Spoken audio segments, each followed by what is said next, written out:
The sun rose gently over the quiet village, casting soft light on the tranquil surroundings. The Buddha stood under a banyan tree, his gaze serene and focused. Disciples began to gather, their hearts brimming with curiosity and reverence. The murmur of the morning breeze carried the scent of blooming jasmine. The disciples knelt before their teacher, eager to hear his words. "Today, we will walk to the river," the Buddha said, his voice calm and steady. The group followed him in silence, their footsteps crunching softly on the forest path. Birds sang melodies that seemed to harmonize with the rustling leaves. The river came into view, its waters glistening under the morning sun. The Buddha pointed to a raft tied near the shore, its wood worn smooth by time. "What is the purpose of this raft?" he asked, his tone inviting reflection.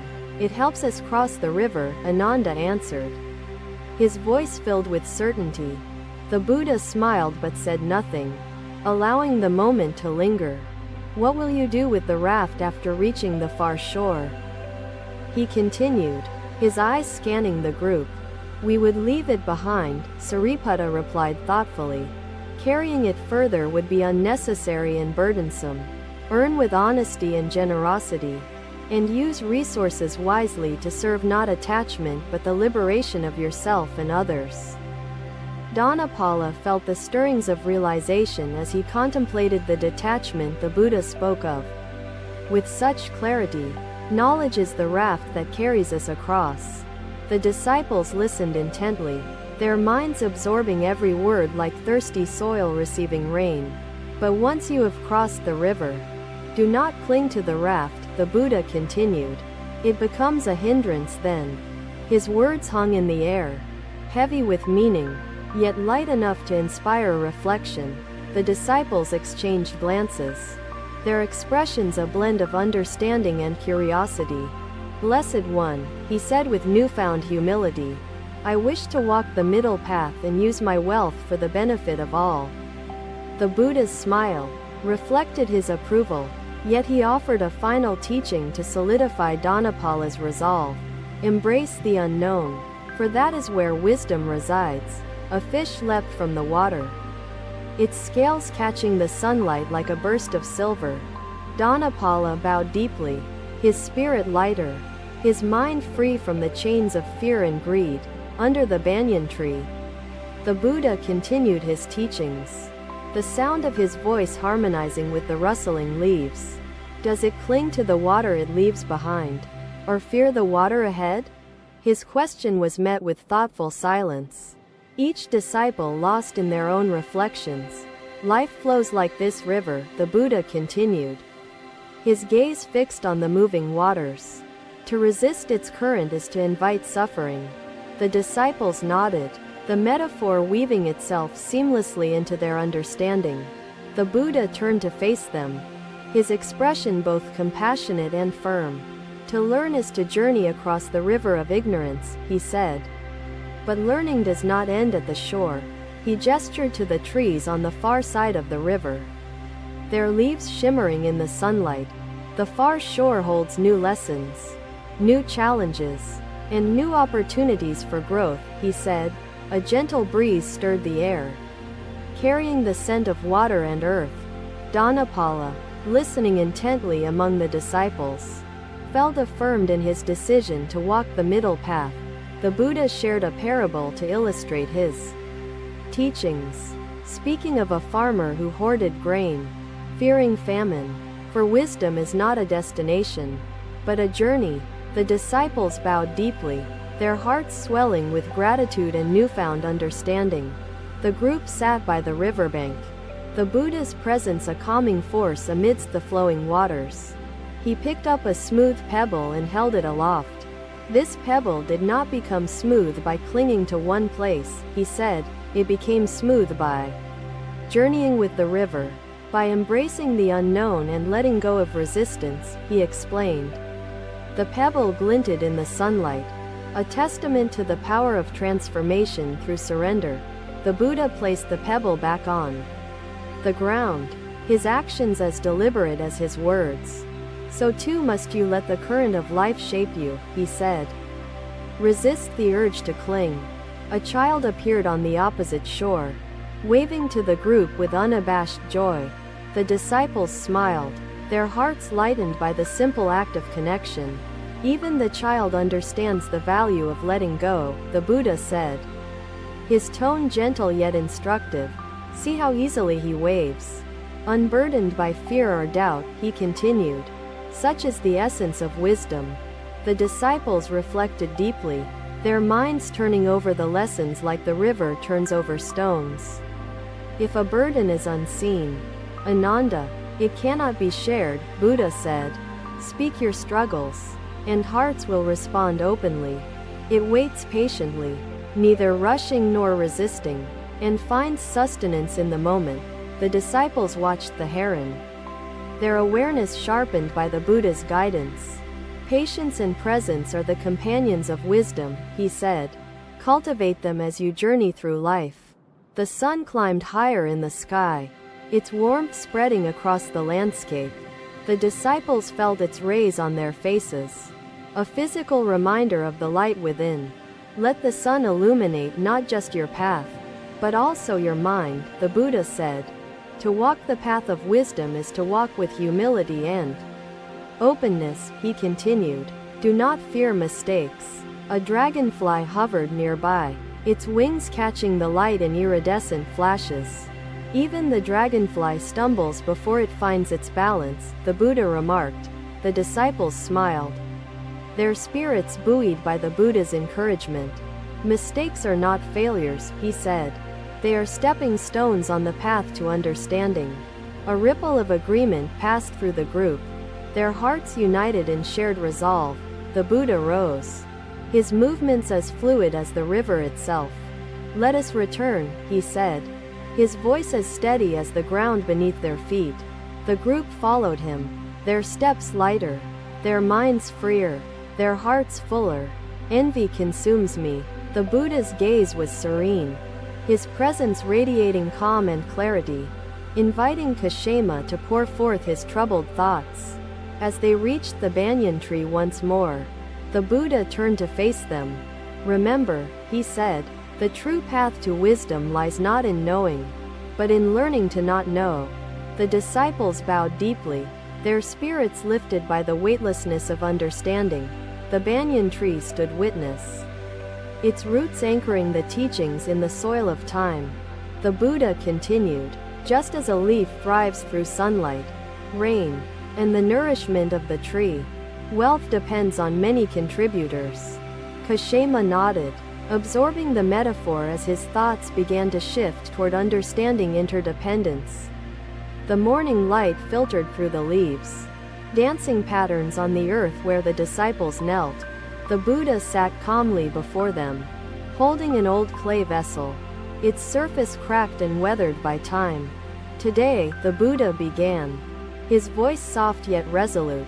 We shall explore the nature of emptiness and its value in learning. The disciples listened intently, their anticipation heightened by the vessel he held in his hands. A bird chirped nearby, its call blending with the serene atmosphere of the grove. Tell me, the Buddha said, raising the vessel for all to see. What do you perceive when you look at this? The disciples exchanged glances, their eyes seeking meaning in the vessel's worn form. It is an old, cracked vessel, Ananda finally said, his voice tinged with uncertainty. Its use seems limited, Master. The Buddha nodded, acknowledging the observation with a gentle smile. And yet, this vessel holds a profound lesson about the nature of the mind. Support your community, for prosperity flourishes where mutual care sustains the lives of many, the Buddha advised. Kashema bowed slightly, his heart warmed by the realization that his wealth was intricately tied to the well-being of others. It cannot retain what it receives, Mahakasyapa remarked, his tone thoughtful. Its purpose seems flawed, Master. The Buddha met his gaze, his eyes filled with quiet understanding. Is it flawed, or is it fulfilling its true purpose in ways unseen? The disciples pondered his words, their minds grappling with the question's depth. Consider this, the Buddha continued, his tone reflective. The vessel welcomes water, but does not cling to it, allowing flow and renewal.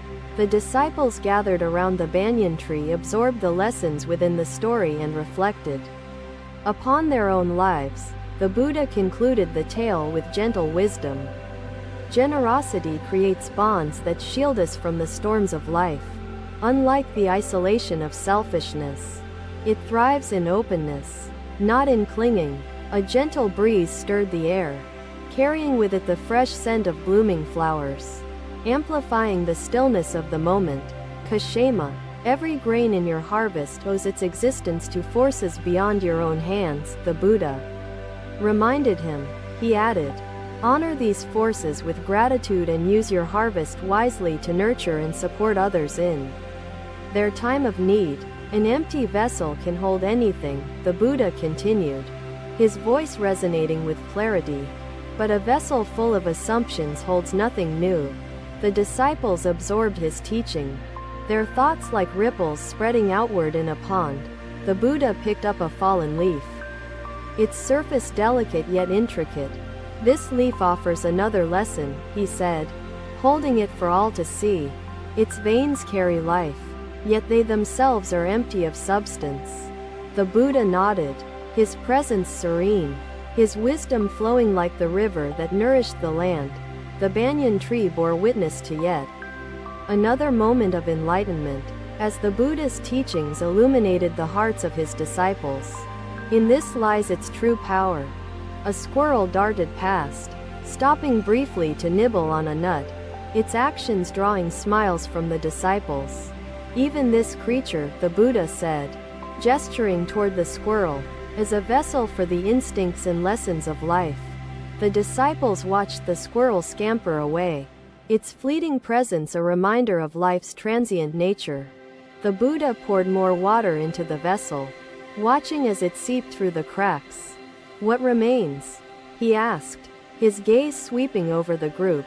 The essence remains, Sariputta answered, his voice steady. The water flows onward, unrestrained. The Buddha smiled, his expression filled with approval. And so it is with learning, he said. The essence flows, unbound by barriers. A butterfly landed on the edge of the vessel, its wings a tapestry of vibrant colors. Even this butterfly, the Buddha said, pointing to the delicate creature, thrives in the openness of its surroundings. The butterfly took flight, its journey a symbol of freedom and transformation, a living echo of the Buddha's teachings. The banyan tree remained a steadfast symbol of wisdom, sheltering seekers from the storms of isolation and greed. As the final rays of sunlight illuminated the banyan tree, the Buddha's words lingered, guiding lives through the wealth of mutual care. To embrace emptiness is to embrace endless possibility, he said. It is the gateway to wisdom. A child entered the grove, carrying a clay bowl filled with wildflowers, her steps unhurried and her presence serene. She approached the Buddha and offered him the bowl, her gesture simple yet profound. See this child, the Buddha said, accepting the bowl with grace. She gives freely, her heart a vessel of compassion and generosity. Sudatta, the Buddha spoke gently, his voice steady. All things in this world are impermanent, like the morning dew upon grass. Sudatta listened intently, his heart heavy yet yearning for understanding. As the Buddha continued his profound teaching, the disciples nodded, their minds aligning with the simplicity and depth of the moment. The vessel teaches us to welcome, the water teaches us to flow, and the child teaches us to let go. The Buddha nodded, his presence like the river's flow, constant, nurturing, and filled with a boundless sense of purpose beyond words. As the man departed, I watched him walk lighter, as though a great weight had lifted, replaced by a quiet strength. The Buddha rose, his movements as fluid as the teachings he imparted. Carry this lesson with you, he said, his voice as steady as the earth beneath their feet. Be empty, be open, and be free. The disciples bowed deeply, their hearts swelling with gratitude and understanding. Sariputta, like Suna, you must center yourself on the breath, the rhythm that connects body and spirit, Buddha suggested. In this way, you will find wakefulness not as an effort but as an awareness flowing naturally, he added. The disciples departed, their steps lighter and their minds freer, each carrying the essence of emptiness within. The Buddha watched them go, his gaze filled with compassion, his presence as eternal as the lessons he shared. Your heart holds infinite treasures, share your wisdom, your time, and your love, Sudatta, for these gifts transcend material possessions and reach the soul. Mahinda hesitated before answering, his voice trembling. Master, I fear the darkness of sleep, as if I am losing myself to the void. The disciples leaned in, their curiosity piqued by the metaphor he invoked. Their minds eager for insight, the Buddha pointed to a single lotus flower, its petals glistening with morning dew, its beauty radiant and pure. What do you see before you? He asked, his tone inviting reflection and dialogue. A lotus flower. Master, Ananda replied, his voice filled with reverence. It rises above the water, unstained and majestic. The Buddha nodded, his expression thoughtful, as his gaze returned to the flower. And beneath the water? The Buddha continued, his voice a steady stream of inquiry, his eyes searching their faces. The mud. Master, Sariputta answered, his tone contemplative. The mud from which the lotus emerges and grows. The Buddha smiled, a gesture that conveyed both approval and encouragement. He paused, allowing the wisdom of his words to sink into their hearts. Buddha concluded with a teaching that united the lessons of sleep and wakefulness. The lotus owes its existence to the mud, the Buddha explained. Without the mud, the flower cannot thrive or unfold. The disciples nodded, their understanding deepening with each word, their spirits aligning with the lesson. The mud is dark and unclean, the Buddha said, crouching to touch the soft earth at the water's edge. Yet it is the foundation of beauty and growth. He rose, his movements fluid, his presence a calming force amidst the stillness. Life is much like this pond, the Buddha continued, his gaze sweeping over the tranquil waters. The mud represents our struggles, our imperfections, our ignorance. The disciples listened intently, their hearts and minds open to the profound simplicity of his words. And the lotus? The Buddha asked, his tone inviting them to complete the thought. The lotus represents enlightenment, growth, and the blossoming of wisdom, Mahakasyapa said, his voice steady and sure. The Buddha nodded, his eyes filled with compassion and understanding. Yes, the lotus teaches us that beauty emerges through struggle, that wisdom is born of imperfection. A dragonfly hovered above the water, its wings shimmering in the sunlight, a symbol of transformation. Consider the dragonfly, the Buddha said, his gaze following its flight. It begins its life in the mud, unseen and unformed. The disciples watched as the dragonfly landed on a lotus petal, its delicate presence a testament to change. Through patience and persistence, it transforms, the Buddha continued. It rises above, just as the lotus rises from the mud. A breeze stirred the air, carrying the scent of water and earth, amplifying the stillness of the moment. But do not disdain the mud, the Buddha advised, his tone gentle yet firm, for it is the source of all growth. The disciples reflected deeply, their minds turning over the lesson like waves on the pond. The Buddha picked up a handful of mud, letting it sift through his fingers, its texture grounding yet malleable. This mud nourishes the roots, anchors the plant, and gives life to the bloom, he said. So too do our imperfections and struggles anchor our growth, the Buddha continued. They nourish the wisdom that blossoms within us. The disciples bowed their heads, their hearts humbled by the profound truth he revealed. A child approached the group, her hands full of lotus petals. her smile radiant with unfiltered joy. The Buddha gestured to the child, his expression filled with gentle warmth. "Even this child understands the beauty of the lotus," he said, "but see how she does not reject the mud beneath it." The Buddha continued, "Thank you for watching. Buddha's teachings are always with you. Subscribe to our channel and we will see you in the next video." "Let the lotus remind you to rise above," the Buddha said, his voice resonant, "and let the mud remind you to stay grounded." The disciples absorbed his teaching, their minds and spirits uplifted by the harmony of his words. A heron took flight, its wings cutting through the air with quiet precision, its journey a metaphor for transcendence. "Observe the heron," the Buddha said, pointing to the bird as it soared. "It rises not by rejecting the earth, but by embracing the air. Even when the water is unclear, the lotus grows unwaveringly. Trust your roots and your purpose, even the parts you find difficult or unsightly." The sun climbed higher in the sky, its rays illuminating the pond, each lotus glowing like a beacon of hope. "Let the light reveal not just your beauty, but also your roots," the Buddha said, "for they are inseparable." A ripple spread across the pond as a frog leapt into the water, its movement both sudden and deliberate. "Even the frog finds sustenance in the mud," the Buddha remarked, his tone light but meaningful.